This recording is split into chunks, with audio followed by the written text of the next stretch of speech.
समस्त को praise the Lord. आसतु आज विषय को जानिबा। आज विषयटी होची प्रकाशित वाक्य आमानक कौन कहते। आसतु सर्वप्रथमे पवित्र शास्त्र बाइबल पढ़ा तापर विषय आलोचना करवा। प्रकाशित 20 तार 14 पद लिखा जाए, तोपरे मृत्यु और पाताल को अग्निमय हृदय पकागला। यही मृत्युर अर्थ अग्निमय हृदय द्वितीय मृत्यु। ए वाक्य आमानक बुझाए अग्निमय हृदय पकागला कौन मृत्यु। आज जो लोक मैंने कहते मरीगला पर आम पुनर्जन्म पाइबू, अन्य अन्य जीवन पाइबू नहीं। सी हूँ थरे जन्म आउ थरे मृत्यु। आउ गोटे वाक्य पढ़ा आसन से प्रकाशित पुस्तक एथरे लिखा जाए, जार नाम जीवन पुस्तक लेखा होइथिबार देखा न गला ताहाकू अग्निमय हृदय पकागला।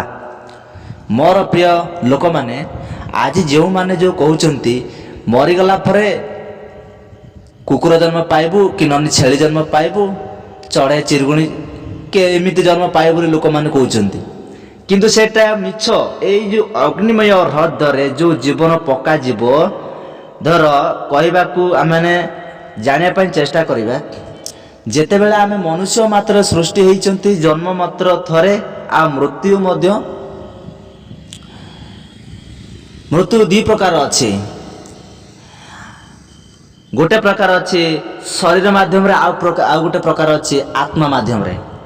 शरीर माध्यम रे आम माने एई शरीर को छाड़ी कि आम माने अलग जगह को जीवा, अर्थात विचार स्थान को जीवा। विचार स्थान माने विचार स्थान मध्य आहुरी गोटे मृत्यु अच्छी। से मृत्यु होची कौन? आत्मार मृत्यु। सेटा को कहा जाए कौन? द्वितीय मृत्यु। मोर लोक माने समस्ते प्रभु श्रीकृष्ण को विश्वास करंतु, कहीं वाक्य लिखा जाए, मु पथ सत्य एवं जीवन, जे म दे नगले के ईश्वर राज्य प्रवेश करि परिबनी।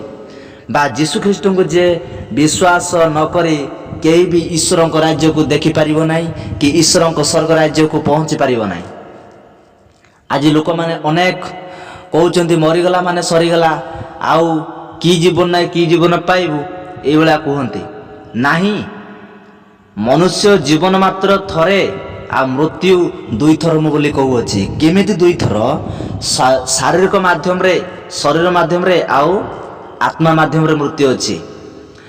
तो सर्वप्रथम मैंने बुझापी चेष्टा करवा। आज अनेक लोक आज अनेक माने विभिन्न भाषा रे, विभिन्न नाम रे, विभिन्न धर्म रे लोक माने आज भ्रांत होउछंती।